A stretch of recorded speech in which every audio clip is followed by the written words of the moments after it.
Welcome to the Tech Egg. Don't get scrambled. Enjoy the video. In this video, I will explain how to set up a Python app in CPanel. First, log into your CPanel account and locate the Setup Python App icon under the Software section. Click on it to begin the process. You will then select your preferred Python version, like 3.9 or 3.10, and define the application's root directory and its public URL. This initial step is crucial for establishing your application's environment.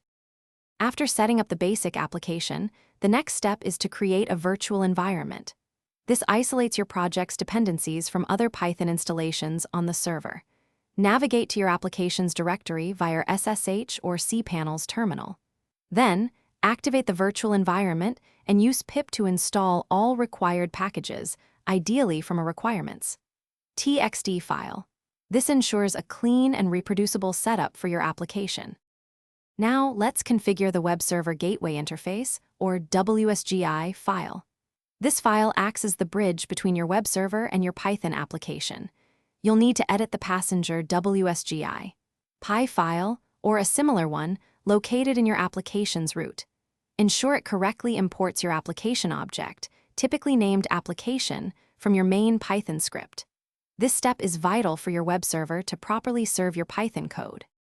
With the WSGI file configured, you are ready to start your application.